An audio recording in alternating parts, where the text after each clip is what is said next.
में से मैक्सिमम लोग जिस वीडियो को देख रहे होंगे वो किसी ना किसी क्रॉनिक पेन से सफ़र कर रहे होंगे। बैक पेन होगा या फिर आपको बोला गया होगा डीजनरेशन है, या बोला गया होगा कि ये आपका हर्निएशन है, बल्जिंग है।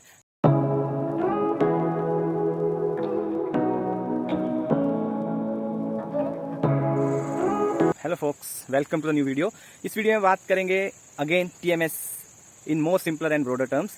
जिन लोगों को अभी भी श्योर नहीं है कि एक्चुअली में टीएमएस है क्या और इसका कॉज क्या है, और एक्चुअली में ये सब फिजिकल मैनिफेस्टेशंस हो सकते हैं क्या टीएमएस से, तो थोड़ा सा और डीपर जाएंगे इसमें। So back to the basic. TMS definition आप पढ़ पा रहे होंगे, एक्रोनिम है। टीएमएस एक टेंशन मायोसाइटिस सिंड्रोम्स का। टेंशन मीन्स इमोशनल टेंशन, जो इमोशनल बैगेज है आपके माइंड में, बीट एंजाइटी, बीट फियर, है ना, गिल्ट, एंगर, फ्रस्ट्रेशन, कुछ भी हो सकता है। आपके अंदर बहुत गुस्सा भरा है, आप किसी के भी लिए, अपने फैमिली मेम्बर ही हो सकते हैं आपके, आप बोल नहीं पा रहे, एक्सप्रेस नहीं कर पा रहे, तो वो एक्यूमुलेट हो रहा है यहाँ। सारे इमोशन, नेगेटिव इमोशंस जितने भी हैं, guilt, fear, desperation, frustration, anxiety, fear, emotional trauma हुआ है कोई, उन सब का एक जब यहाँ पे एक्यूमुलेशन होता है, इकट्ठा होता है, तो वो टेंशन क्रिएट होती है। और ब्रेन बहुत सोफिस्टिकेटेड मशीनरी है, इसने वो टेंशन अवॉइड करनी है, तो उसके बदले में ये क्रॉनिक इन्फ्लेमेशन क्रिएट करता है बॉडी में कहीं ना कहीं। मोस्टली कहाँ पे होती है ये? बैक पे, नेक में, शोल्डर्स में, इवन सम केसेस आपके नीज में भी हो सकती है। शाटिका पेन होती है, नर्व पेन डिफरेंट, है ना, कई बार अलग अलग एरियाज में एक्सप्रेस होता है। आप में से मैक्सिमम लोग जिस वीडियो को देख रहे होंगे वो किसी ना किसी क्रॉनिक पेन से सफ़र कर रहे होंगे। बैक पेन होगा, या फिर आपको बोला गया होगा डीजनरेशन है, या बोला गया होगा कि ये आपका हर्निएशन है, बल्जिंग है ना, मसल टाइटनेस है, इम्बैलेंस है, पोस्चरल है। तो आप कई महीनों से या कई सालों से पेन से स्ट्रगल कर रहे होंगे, तभी आप यहाँ पहुँचे। तो आपको बस बहुत ही अच्छी न्यूज़ मैं देने वाला हूँ। जिन्होंने पहली बार ये वीडियो देख रहे हैं, तो वो न्यूज़ क्या है कि आपके क्रॉनिक इन्फ्लेमेशन जो है, जितने भी हैं, वो फिजिकल नहीं है, वो पैथोलॉजिकल नहीं है, वो कोई डैमेज नहीं हुआ आपको आपकी बॉडी में। ये सारा आपके पेन आपका रियल है, फिजिकल है, बट उसका सोर्स जो है वो आपका माइंड क्रिएट कर रहा है। माइंड बॉडी सिंड्रोम इसलिए इसको बोलते हैं। तो वो टेंशन जो इकट्ठी हुई यहाँ, उससे आपकी बॉडी फाइट और फ्लाइट रिस्पॉन्स में आती है। फाइट और फ्लाइट रिस्पॉन्स क्या होता है आपको पता होना चाहिए कि फाइट और फ्लाइट रिस्पॉन्स है कि आपकी माइंड आपको मैसेज दे रहा है कि आप खतरे में हो, तो भागो या तो लड़ो, है ना। तो पहले तो मैंने एक वीडियो पहले बात की थी कि हम जंगलों में रहते थे, तो कहीं टाइगर दिख गया, लॉयन दिख गया, तो उस टाइम इस रिस्पॉन्स का एक्टिवेट होना नॉर्मल था। आपको भागना है, मसल टाइटनेस चाहिए, हार्ट रेट बढ़ना चाहिए, ब्लड फ्लो बढ़ना चाहिए आपके लिम्स में, तभी आप भाग पाओगे या लड़ पाओगे। तो उसका जब सिचुएशन नॉर्मल होती थी तो ये सब नॉर्मल हो जाता था। बट अब हम इस टेक्नोलॉजिकल एज में आ गए हैं, तो रैट रेस की वजह से या कॉन्स्टेंट जॉब का स्ट्रेस, फैमिली का स्ट्रेस, जो भी हमारी पर्सनैलिटी उस हिसाब से जो स्ट्रेस बढ़ रहा है, तो हम फाइट और फ्लाइट मोड से बाहर आ नहीं पा रहे हैं। कांस्टेंट आप स्ट्रेस्ड हो, तो हमेशा आपकी बॉडी को मैसेज आ रहा है, ब्रेन को मैसेज आ रहा है कि आप खतरे में हो, तो वो हमेशा हाइपर एक्टिव रहता है। उससे क्या होता है? मसल टाइटनेस होती है। मसल टाइटनेस होगी, या मान लो नेक में होगी या बैक में होगी, तो वहाँ पे आपको स्टिफनेस फील होगी, पेन फील होगी। उससे क्या है? फीडबैक जाएगा ब्रेन में कि ये कुछ ट्रॉमा हुआ है। ब्रेन बड़ा कम्प्लेक्स है, खुद ही क्रिएट किया, फिर खुद ही मैसेज ले रहा है कि ये कोई ट्रॉमा हुआ है, ट्रॉमा हुआ है कोई, तो डेंजर है।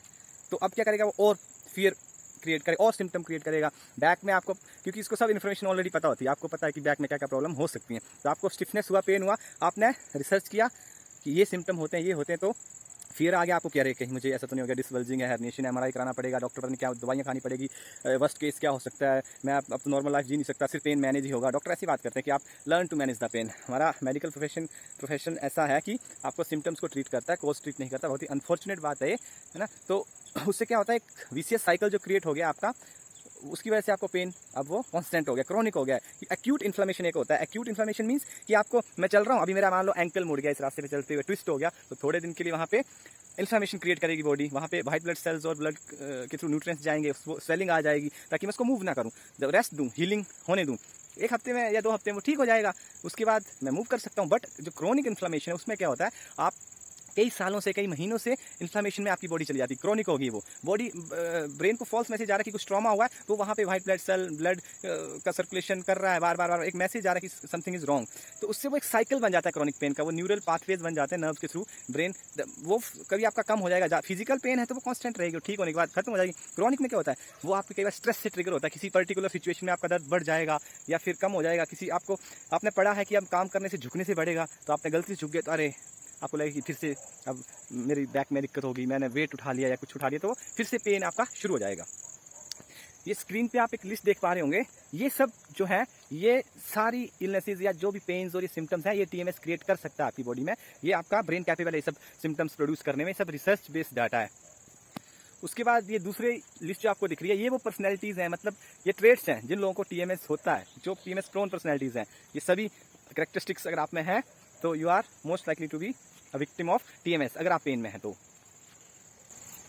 और क्रोनिक पेन्स के सफरर्स मोस्टली क्या करते हैं, आपने किया होगा, डॉक्टर बदलते हैं, दवाइयाँ बदलते हैं, अप्रोच बदलते हैं, heating, icing, acupuncture, acupressure, physiotherapy and what not, सब कुछ करते हो आप, फिर भी पेन से बाहर नहीं आ पाते हैं। क्यों? क्योंकि सोर्स वो है नहीं पेन का। एक छोटे से एग्जांपल से समझाता हूँ। सपोज आप किचन में गए, किचन में आपका टैप खुला हुआ है, सिंक आपकी लीक कर रही है, वहाँ से पानी आपके फ्लोर पे आ रहा है, आप गए, आपका पाँव पड़ा, आपको सिग्नल गया कि नीचे वेट है फ्लोर, आप मोपिंग कर रहे हो, उसके ऊपर आपने उसको पोछे से साफ कर दिया, और थोड़ी देर बाद आए तो फिर से पानी है वहाँ पे, आप हर 5 मिनट में उसको पोछा मार रहे हो, फिर भी पानी है वहाँ पे, वो वेट है फ्लोर। रीज़न क्या है? रीज़न यही है, आप तो सिम्टम ट्रीट कर रहे हैं ना, फ्लोर गीला है इसको सुखाओ, बट रीज़न जो है सिंक जो आपकी लीक कर रही है उसको आप फिक्स नहीं करोगे तब तक फ्लोर कभी भी आपका ड्राई नहीं होगा। वैसे ही हम क्या है, अपनी पेन के सिम्टम्स को ट्रीट करते हैं, नमनेस, टिंगलिंग, स्टिफनेस, उसके लिए हीटिंग ले रहे हो आप, वो बॉडी को फिर फास्ट मैसेज आता है कि आप ट्रीटमेंट ले रहे हो, तो हो सकता है आपकी बॉडी में कुछ ना कुछ गड़बड़ है, ब्रेन को ये मैसेज आ रहा है कि आप ट्रीटमेंट में घुसे हुए तो समथिंग इज डेफिनेटली रॉन्ग। तो वो हम सेल्फ पिटी या सेल्फ केयर के रूप में करते हैं, पर वो कहीं ना कहीं क्रोनिक पेन में हमें नहीं करना चाहिए। जब आपको पता लग गया कि सोर्स आपका यहाँ है, तो आपने जब सिंक को फिक्स कर दिया तो अपने आप पानी जो है फर्स्ट से इवेपोरेट हो जाएगा, सिम्टम्स फेड हो जाएंगे। वैसे ही अपने आपने कॉज को अगर फिक्स कर लिया तो पेन आपका खुद ब खुद इवेपोरेट होगा। और ये एक दिन का नहीं है कि एक दिन में आपने पढ़ लिया टीएमएस होता है, मुझे टीएमएस है, अगले दिन आपका पेन गायब हो गया, ऐसे वर्क नहीं करता है ना। मुझे खुद 2-3 महीने हो गए इस अप्रोच को अप्लाई करते हुए, और हर दिन कुछ नया सीखने को मिलता है।